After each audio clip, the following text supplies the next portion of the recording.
Smirnova, ben, comment allez-vous? Très bien, merci. Vous êtes de passage à Mulhouse? 6 mois avoir pris tout pour les fiers. Oh, là là là là là. Et alors vous, monsieur Gastounet, à voir votre mine, j'ai l'impression que vous êtes encore fait jeter du haut de l'immeuble. Vous n'en avez pas marre de le squatter? Mais pas du tout, mais pas du tout. Comment pas du tout? Ah, je vois. Vous avez entendu dire qu'on voulait nous empêcher de traîner dans le hall? Exactement. Oui, mieux. On veut nous donner la vie dure. Oh, c'est ce que j'ai Nous entendu. nettoyer au cachet. Oh, ça, c'est une réplique qu'on a déjà entendue. Hein? Surtout que la demoiselle du 2e étage m'a dit ouvertement, les vieux d'aujourd'hui n'ont plus d'éducation. Il faut absolument réagir avant qu'il soit trop tard. Exactement. Moi, avoir lu dans Pravda que vous, en France, les retraités, les chômeurs et les autres grandeurs, vous représentez plus de 55% de la population. Vous n'allez quand même pas vous soumettre au diktat d'une minorité. Oh, eh bien moi aussi j'avais les moyens. Je dis pas que j'irai pas me pavaner. Monsieur Gastounet, un peu plus fort, j'ai mon nouvel appareil. Oh ouais. Voilà, Je disais que si j'avais les moyens, eh ben j'irais bien me pavaner sur une place des Bahamas. Donnez-moi ça. Mais vu la retraite qui rétrécit comme une peau de chat. À qui le dites-vous? Même le commerce s'en ressent. Je crois que cet été, j'irai pas plus loin que la plage de Colmar. Oh. Et puis c'est quoi cette idée de mélanger les gens parce qu'ils sont pareils? Les handicapés dans les foyers, les vieux dans les maisons de retraite. Oh pardon, les résidences pour seniors. Voilà, exactement. Résidence pour seniors. Mais dites-moi, ça ne vous gêne pas les lunettes? Voilà, monsieur Gastounet. Mais dites-moi donc, trouvez-vous des activités?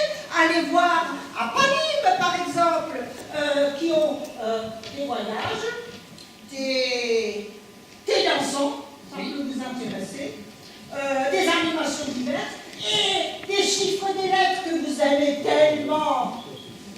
Quoi être des chiffres et des lettres? Ah, ça, Vous parlez des chiffres et des lettres.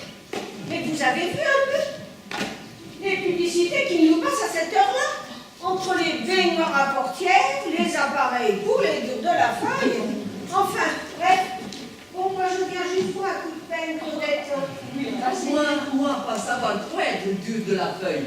Un peu compliqué de... Voilà. Ah, pas entendre bien, ou pas savoir parler français? Alors, monsieur Pavlier, quel couple exotique, c'est le retour des vacances. Bien bronzé. ces chevreuils, ils sont passés où? Et la longueur, tout en Moi, bleu. que j'ai besoin d'une petite coupe. Ah, Surtout oui. bien me dégager les oreilles. s'il Ah, vous les plaît. oreilles, oui, c'est pas comme C'est pour la parler, Oui, tout à fait. Au fait, il faut que je vous dise que les amis, Madame Besson et Madame Lebon, organisent... Madame Brelsa. Braissa, pardon, Voilà, Madame je la Lebon, connais, votre amie. organise un atelier calma. Oh, Et franchement, si des fois ça vous dit... hein. Ah non, très peu pour moi. Aiguillez-moi pas faire bon ménage. Et moi, je ne veux pas faire tapisserie. Nous pas femmes au foyer.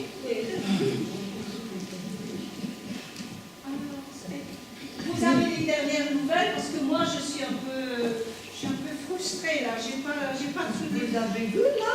Oh! Ah ben dis donc, vous avez des a priori, vous, hein? Tenez, j'ai par ici le catalogue à Paris. Jetez donc un coup d'œil. S'il vous plaît, Gastounet, passez-moi donc le miroir. Monsieur Gastounet. Avec plaisir, madame. Merci, monsieur Gastounet. Dites donc à propos, là, il n'y avait pas un scandale dernièrement? Mon Dieu, m'en parlez pas, on ne parlait que de ça hier soir au JT. Madame Angèle,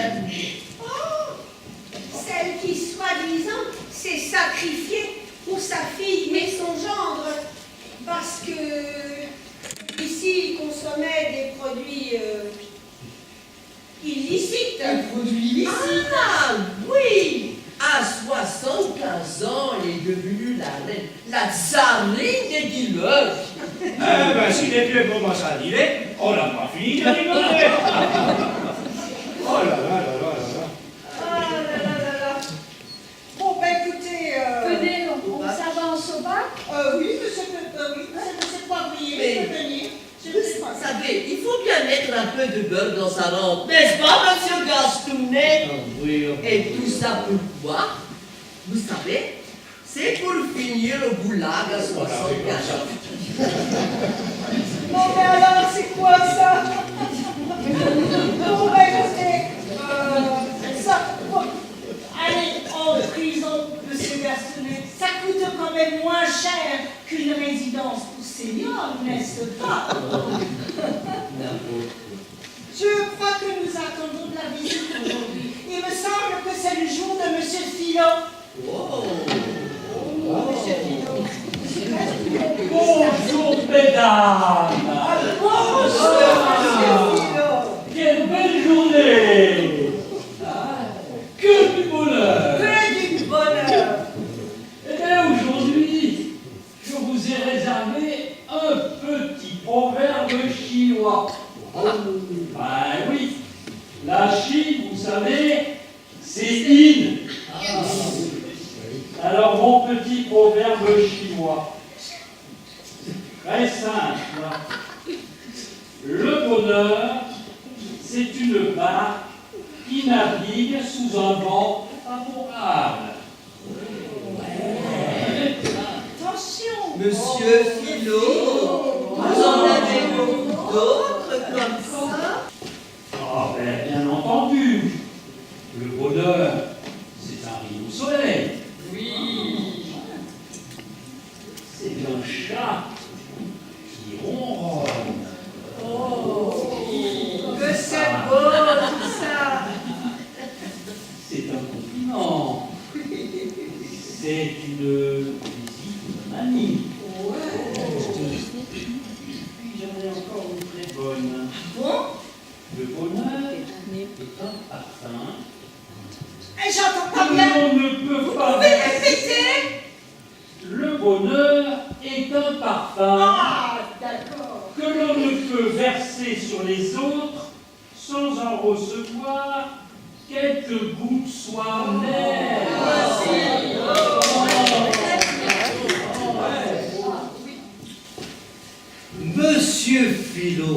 Monsieur Philo, comme c'est beau. Mais mettons cela en pratique, sans oublier le rire. Le rire. C'est quoi? L'antidote de la tristesse. Ouais, tout à fait, tout à fait. Il faut toujours avoir un livre de blagues ou d'histoires drôles dans sa pharmacie. Exactement. C'est encore meilleur qu'un médicament. Tout à fait. Moi j'en ai un, c'est ma Bible. C'est une histoire de rire. Ah ben nous voilà égayés pour toute la journée, monsieur Philo. Claudine va vous accompagner à l'arrière-salle. Je vous ai réservé quelques périodiques. Ah, très bien. Oh, monsieur Philo, vous êtes le magicien des mots. Quelle mémoire! Merci mesdames, vous êtes vraiment parfaits. Mesdames et messieurs, je vous signale tout de suite que je vais vous parler pour ne rien dire. Oui, je sais, vous pensez tout bas, s'il n'a rien à dire, il ferait mieux de se taire. Évidemment, mais c'est un peu trop facile tout ça. C'est vraiment trop facile. Vous voudriez que je fasse comme tous ceux qui n'ont rien à dire et qui le gardent pour eux. Hein? Eh bien moi, non. Mesdames et messieurs, moi lorsque je n'ai rien à dire, je veux qu'on le sache. Je veux en faire profiter tous les autres. Et puis là, vous êtes bien placés. Hein? Et si vous-même, mesdames et messieurs, vous n'avez rien à dire, eh bien on en parle, on en discute, et je suis même prêt à en faire un colloque, si vous voulez bien. Mais me direz-vous, si on parle pour ne rien dire, de quoi allons-nous parler? Ben c'est très simple. On va parler de rien. Car rien, ben c'est pas rien. La preuve, c'est qu'on peut le soustraire. Un petit exemple. Rien moins rien, ben c'est moins que rien. Mais à partir du moment où on peut trouver moins que rien, c'est que rien vaut déjà quelque chose. Ça ne vous interpelle pas tout ça, hein? On peut acheter aussi quelque chose avec rien. Ben avec ça, vous allez devenir riche. Et maintenant, en multipliant, on a vu une fois rien, c'est rien. Donc on vient déjà d'en parler. 2 fois rien, ben c'est pas beaucoup, mais c'est quelque chose. Mais 3 fois rien, pour 3 fois rien, mais on peut déjà acheter quelque chose. Et pour pas cher. Maintenant, plus compliqué, si vous multipliez 3 fois rien par 3 fois rien, rien multiplié par rien, ça fait moins que rien, ça fait toujours rien. Et 3 fois 3, la personne qui sait combien ça fait 3 fois 3? Ah, 9. Eh bien alors, ben ça fait rien de 9. Mais ça vaut pas le coup d'en parler alors. Hein? Tout ça, ben c'était pour ne rien dire. On a parlé de rien. Hein? Alors qu'est-ce que vous voulez perdre votre temps à parler de rien?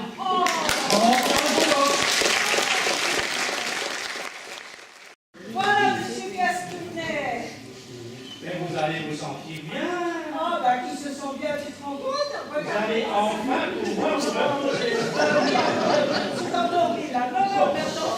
Dites-moi, monsieur Gastonnet, depuis que vous avez la retraite, est-ce que vous vous sentez mieux là? La retraite. La retraite. Si vous saviez. Mais oui, quand on est jeune marié, on a des moments pour soi. Le boulot, les copains. Mais à la retraite, on est tout le temps ensemble. C'est la catastrophe. Eh oui. Vous avez raison, monsieur Gastonnet. Oh, cette période est difficile. Oh là là là là. Oui. Le jour où tu fais ton pot de départ, la porte de ton appartement se referme sur toi. Blanc. Tout à coup, il faut apprendre à se connaître.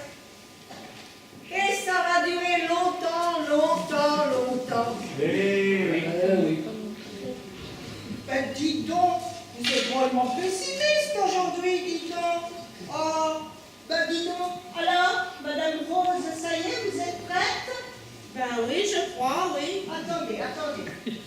Monsieur Gastonnet, vous permettez vous permettez que je donne un dernier coup de peigne? Je crois que j'en ai besoin. Ah bon, attendez. Une petite friction. Voilà. À nous deux, madame. Ah mais doucement, hein, je suis fragile de la tête. Hein. Ouais, mais alors, il ne faut plus faire de teinture, hein, madame. Et il faut choisir une coupe un peu plus... Non mais dites donc, depuis quand vous me dites ce que je dois faire? Oh, je suis désolée, madame. Mais rouge, ça reste rouge. Ben tant pis, hein. Voilà, ben, c'est Celui à qui je ne lui plais pas, ben il ne regarde pas, puis c'est tout. Hein. Exactement. Hein? Regardez, ça vous convient? Oh là là, on dirait un diable.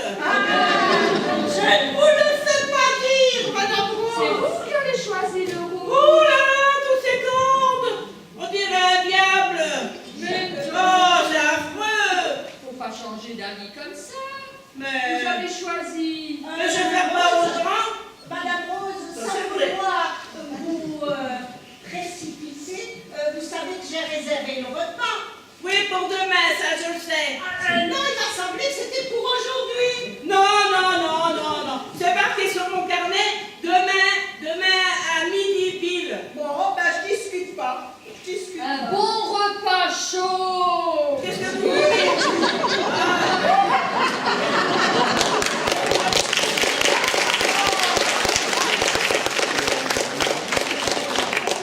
Alors, madame, Et ma canne, où elle est? oh, arrêtez de crier comme ça. Ah, mais je vais aller On va faire ce mauvais J'en ai caractère. marre. Attendez, Les jeunes, ils sont pas gentils avec moi. Non, Madame Rose. Voilà votre cas. Faut aller voir Alba. Ah, j'ai oublié mon shampoo. Oh, On va regarder, hein. ben vous n'allez pas le mettre sur notre belle coiffure. Si, parce que j'ai des cornes. Regardez les cornes. Mais non, on l'a parti. Oui, oui, on enlève les cornes.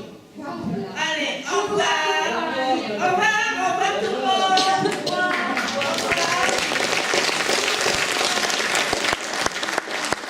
Est-ce que vous avez déjà visité une résidence pour seniors? Hein? Tenez, derrière moi. On va vous craper un peu. J'ai rencontré un administrateur. Ouais, c'est ce monsieur qui s'occupe de résidence. Alors, je vous reformule ma question. Vous en avez déjà visité? Quoi? Attendez, Maïté, la maison des retraites, le dernier arrêt avant les terminus. Oui, mais disons que ça a beaucoup changé. J'en ai visité une dernière, moi. Elle était située juste en face du cimetière. Ah, c'est de bon goût. Au moins, quand on sort d'ici, on a de la rue à traverser.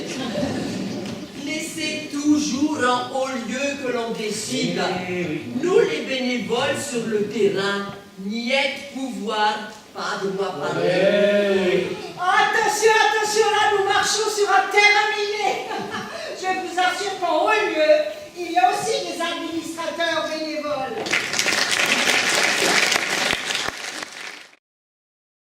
Louis Hugelet, comme moi-même, sont membres du conseil d'administration d'APA Libre. Louis est désolé de ne pas pouvoir être des nôtres aujourd'hui, mais il va nous éclairer sur ce que représente la mission d'administration bénévole. Et ceci en réponse à 3 questions. Question 1. Le conseil d'administration, c'est quoi? C'est une instance qui décide des grandes orientations de l'association, qui élabore ses plans d'action et qui surveille son bon fonctionnement. Question 2. Qui sont les administrateurs? Eh bien, ce sont des bénévoles élus par les membres de l'association lors de l'Assemblée générale. Il y en a environ 36. En tant que bénévole, il n'y a pas de dividende en fin d'année. Tous ces bénévoles sont pour la plupart actifs sur le terrain. Ils font aussi partie des commissions et certains d'entre eux représentent l'association dans des instances telles que l'UNA, le CODERPA, l'ARS, etc. Troisième question, que font-ils? Ils ne font pas comme les députés. Ils ne dorment pas et ne jouent pas avec leur tablette ou smartphone lors des séances. Ils passent en revue le bon fonctionnement et les finances des différentes activités, sans oublier de faire des suggestions pour le développement de l'association. Puis, après délibération, ils approuvent ou rejettent les propositions qui seront soumises à l'Assemblée générale par la formule bien connue « qui est contre ? Qui s'abstient ? Adopté ». La séance est levée.